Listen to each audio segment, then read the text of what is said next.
Hello, आवाज़ आ रही सही से? ठीक है। Hi, this is Komal Chaudhary and I welcome to all at the YouTube channel GS 365। आज का हमारा सेशन करंट अफेयर्स का सेशन है, जहां हम डिस्कस करते हैं हर रोज़ कुछ न्यूज़ जो हमारे एग्ज़ाम से रिलेटेड बहुत ही ज़्यादा इंपॉर्टेंट रहती हैं। न्यूज़ के साथ साथ हम कवर करते हैं उस न्यूज़ का static part, historical background, news का एनालिसिस और साथ ही साथ अदर डायमेंशन के साथ हम कवर करते हैं फुल न्यूज़, ताकि एग्ज़ाम के टाइम पे कोई भी पैटर्न चेंज या किसी अलग डायमेंशन से क्वेश्चन आता है तो आप उस दौरान भी, उस समय पर भी एक कंफर्टेबल पोजीशन में रहें। इस पर्पज़ के साथ हम न्यूज़ को आपके सामने रखते हैं। तो एज यूजुअल हम स्टार्ट करेंगे, पहले अपने टॉपिक्स देखेंगे कि कौन कौन से टॉपिक आज के सेशन में हम कवर करेंगे। देन हम ओपन करेंगे अपनी न्यूज़ और देखेंगे बहुत ही कॉम्प्रिहेंसिवली न्यूज़ को। ठीक है साहब, तो स्टार्ट करेंगे पहले हम हमारे topic. Before the starting the news and the lecture, I request to everyone kindly subscribe the channel so that you can get the information regarding the lecture and upcoming videos. And आप सभी को पता है कि जो हमारे revision के लिए, रिवीजन कितना इम्पोर्टेंट है हमारे एग्ज़ाम के लिए। जब आप किसी भी एग्ज़ाम, छोटे से छोटे एग्ज़ाम के अगर आप प्रिपेयर कर रहे हैं, कुछ भी कर रहे हैं, छोटे से छोटा टेस्ट भी अगर प्रिपेयर कर रहे हैं, क्लास टेस्ट की ही बात कर लें, वो प्रिपेयर कर रहे हैं आप, तो रिवीजन आपके लिए मैंडेटरी होता है। लेकिन जब आप ऑनलाइन लेक्चर ले रहे हैं, देन आप रिवाइज कैसे करेंगे? हर जगह आप नोट नहीं कर सकते। ठीक है, तो उसी का सॉल्यूशन हमारे पास है कि हम टेलीग्राम चैनल पर हर रोज़ होने वाले लेक्चर का PDF अपलोड करते हैं, सो दैट आप इजीली 2 to 3 मिनट्स में उसका एक्सेस लें और 5 to 10 मिनट में अपना पूरा क्लास का रिवीजन कर लें, ताकि आपको फिर से पूरा लेक्चर, जो हार्डली कितना होता है, 40 to 50 मिनट का होता है, उसमें ना लगे, उतना टाइम आपका ना लगे। इसी पर्पज़ के साथ हम लेक्चर्स की PDF GS365 पर अपलोड करते हैं एंड ईजी टू एक्सेस रहे। बहुत सिंपल, PDF डाउनलोड करना है एंड पढ़ना स्टार्ट करना है। ठीक है सर, तो स्टार्ट करेंगे आज के टॉपिक। तो आज के हमारे टॉपिक रहने वाले हैं प्रोजेक्ट 17A को जानेंगे। नेक्स्ट हमारा है प्रोग्राम्ड सेल रिवाइवल, PCR को समझेंगे क्या है। ब्राउन डवार्फ है एक इंपॉर्टेंट न्यूज़, एंड एक नई न्यूज़ है 3GPP third generation partnership project, ये क्या है समझेंगे। और एक और न्यूज़ है राष्ट्रीय हरित अधिकरण NGT आप सभी को पता है, बहुत ज़्यादा न्यूज़ में रहा है।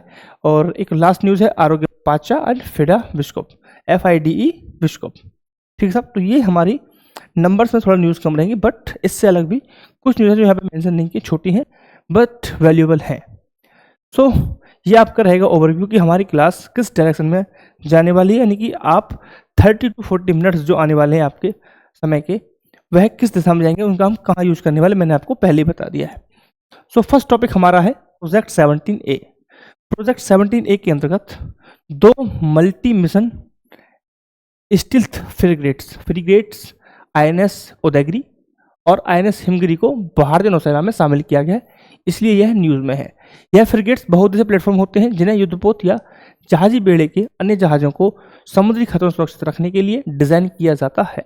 क्या समझ में है? यानी कि इन जो ये हमारे फ्रिगेट्स हैं, इनका उद्देश्य है कि जो समुद्र में कोई भी रिसोर्स है, चाहे समुद्री जहाज हो, चाहे एयरक्राफ्ट कैरियर क्यों ना हो, उनको समुद्री खतरों से सुरक्षा देने के लिए ऐसे फ्रिगेट्स को बनाया जाता है, ऐसे प्लेटफॉर्म्स को बनाया जाता है। ठीक है, तो जो हमारे INS उदयगिरी और INS हिमगिरी को किस प्रोजेक्ट के तहत डेवलप किया गया है? प्रोजेक्ट 17A के तहत भारतीय नौसेना में इसमें शामिल किया गया है। अब बात करेंगे थोड़ा सा कि प्रोजेक्ट 17A है क्या। तो यह शिवालिक श्रेणी यानी कि प्रोजेक्ट 17 फ्रिगेट्स के फॉलो ऑन युद्धपोत या जहाज हैं। भारत में कुल 7 फ्रिगेट्स का निर्माण किया जा रहा है। कौन कौन से है? मझगांव डॉक, मुंबई और GRSE कोलकाता। ये जो है, ये चारों स्वदेशी रूप से इनको डेवलप किया जाने का निर्माण किया जा रहा है। बात करूं मैं इनकी इंजन की, इनका जो ईंधन है, जो इंजन की जो टाइप है वो कैसा है, तो क्वेंट डीजल और गैस कॉन्फ़िगरेशन पर आधारित है ये। इसमें से एक डीजल इंजन है और एक गैस का टरबाइन इसमें सम्मिलित है। यानी कि इसमें क्या है, 2 इंजन है, एक गैस का है, एक डीजल का है और एक गैस जो टरबाइन वाला है वो है। ठीक है, अब क्वेश्चन मेरा ये आता है नेक्स्ट कि फ्रिगेट्स क्या होते हैं? क्या होते हैं फ्रिगेट्स? फ्रिगेट्स को ऐसे हथियार, फ्रिगेट्स में क्या होता है, फ्रिगेट्स में हथियार लगे होते हैं क्योंकि वो क्या कर रहा है, वो सुरक्षा देता है समुद्र में जो जहाज होते हैं, जो रिसोर्सेज हैं उनको सुरक्षित रखने के लिए फ्रिगेट्स का हम यूज़ करते हैं। फ्रिगेट्स में ऑब्वियस सी बात है कि जो एम्यूनिशन होगा वो भी ज़रूर होगा। तो कौन कौन सा एम्यूनिशन इसमें रखा जाता है, तो इसमें रखा जाता है, इसमें मिसाइल सिस्टम होता है जो सुपरसोनिक तक की जो मिसाइल सिस्टम है उसको क्या कर सकता है, डिस्ट्रॉय कर सकता है। यानी कि हवा सतह से सतह पर मार करने वाला सिस्टम इसमें होता है, ठीक है। यानी कि और हवा से मार करने की करने वाली मिसाइल भी प्रणाली भी इसमें डेवलप होती है। साथ ही साथ इसमें एस्टेब्लिश किया जाता है रैपिड फायर तोप, यानी कि बहुत तेजी से चलने वाली तोप को इसमें क्या कहते हैं, इससे इसको लेस किया जाता है इन हथियारों से। नेक्स्ट में हमारा है 3GP, यानी कि थर्ड जनरेशन पार्टनरशिप प्रोजेक्ट। यह क्या है, भारत ने पहली बार 3GP के RA radio access network meeting की मेजबानी की, जिनका फोकस 6G स्टैंडर्डाइजेशन पर है। यानी कि भारत ने पहली बार किसकी, रेडियो एक्सेस नेटवर्क RAN की मीटिंग की मेजबानी की, जिनका क्या पर्पस था, इनका उद्देश्य था 6G के मानक तय करना। इस मीटिंग की जो अध्यक्षता है वो किसने की थी, भारत ने की थी, ठीक है साहब। इस बैठक की मेजबानी telecommunication standards development society India द्वारा की जा रही है। किसने की है, TSDSI। भारत में कौन सी संस्था है जो 6G के जो मानकीकरण के लिए, यानी कि 6G के स्टैंडर्ड के लिए जो मीटिंग हुई है उसका होस्ट, यानी उसका किसने बैठक की मेजबानी की है, तो TSDSI telecommunication standards development society के द्वारा इसे ऑर्गेनाइज किया गया है। TSDI भारत की मान्यता प्राप्त स्टैंडर्ड्स डेवलपमेंट ऑर्गेनाइजेशन है।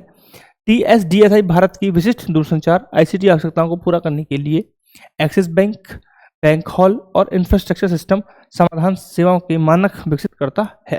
यानी कि जब हम बात करें TSDSI ये क्या है, तो TSDSI भारत की विशिष्ट क्या है, स्पेशल टेलीकम्युनिकेशन कंपनी है जो क्या करता है, एक्सेस करता है, पूरा ऑप्शन को पूरा करने के लिए एक्सेस, बैक होल या फिर इंफ्रास्ट्रक्चर सिस्टम या कोई भी सॉल्यूशन सेवाओं के मानक विकसित करता है। यानी कि TSDSI भारत में एक विशिष्ट स्थान रखने वाली एक कंपनी है, एक संस्था है, ठीक है। अब हम बात करेंगे 3GPP पर। 3GPP क्या है, ठीक है, तो 3GPP थोड़ा समझेंगे 3GPP होता क्या है। तो 3GPP इसकी स्थापना 1998 में 3G मोबाइल मानकों के विकास के लिए की गई थी, ठीक है। 3GPP की बैठक जो अभी हुई है, इसको स्थापित किया गया था 1998 ईस्वी में। और इसका किस लिए स्थापित किया गया बेटा, 3G मोबाइल मानकों के विकास के लिए इसको स्थापित किया गया था। यानी कि जिस तरीके से आज ये 6G के लिए मानक तय कर रहे हैं, उसी तरीके से इन्होंने 1998 में जब इनको स्थापित किया गया था तो इन्होंने 3G के लिए मानक तय किए गए थे। इनका कार्य क्या है, इनका कार्य है कि जो मोबाइल दूरसंचार प्रौद्योगिकी है 3G से लेकर 5G हो गया, चाहे हम बात करें 6G, उन सभी के लिए स्पेसिफिकेशन तैयार करना, उनके लिए मानक तैयार करना इनका क्या है, एक स्पेशल कार्य है उनके लिए मानक तैयार करना। और क्या क्या रणनीति होनी है उन सबको समझने के लिए इसका प्रमुख कार्य यही है, ठीक है।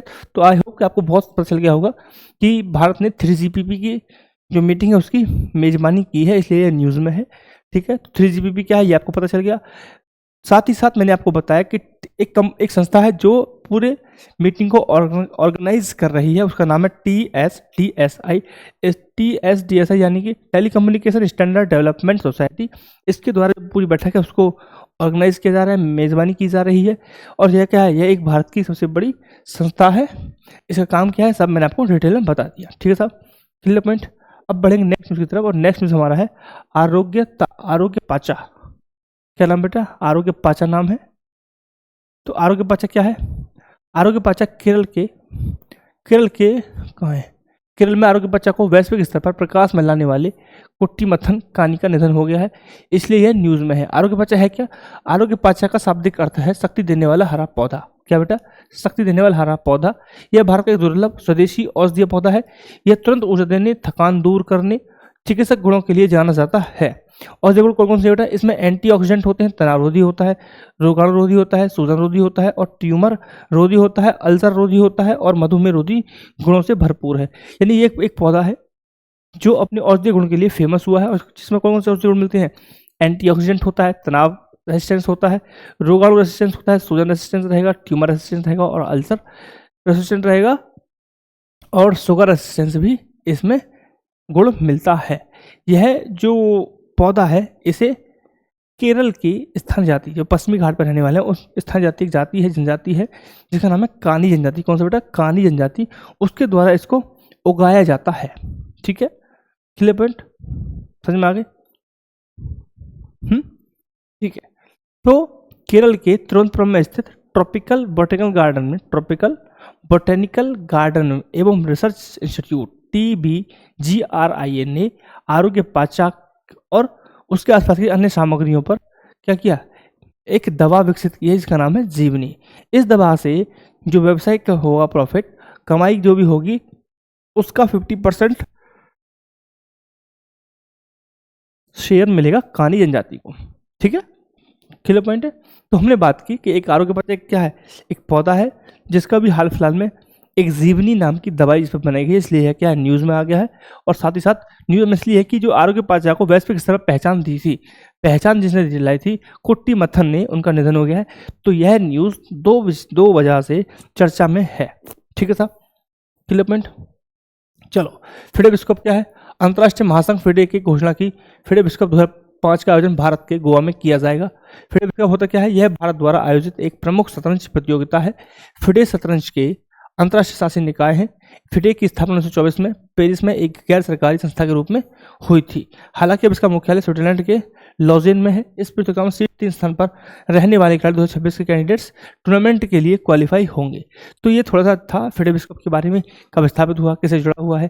कभी कभी क्वेश्चन आपको देखने को मिलेंगे कि निम्नलिखित में से कौन सा गेम किस खेल से जुड़ा हुआ है, कौन सा इवेंट किस खेल से जुड़ा हुआ है। ऐसे क्वेश्चन अक्सर आ जाते हैं वनडे एग्जाम्स में। तो we have to prepare for this type of twist. We can not be blank when we see this type of questions in my examination. So we should not be blank because it is very lollipop question. हम इन्हें ignore नहीं कर सकते हैं। ठीक है, simple fact था कि बस।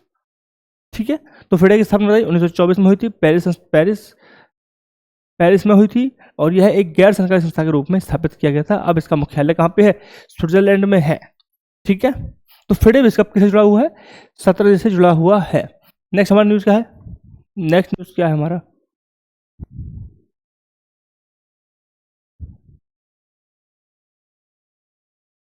नेक्स्ट न्यूज़ हमारा सुप्रीम कोर्ट ने कहा है कि व्यावसायिक और प्रतिबंधित वाक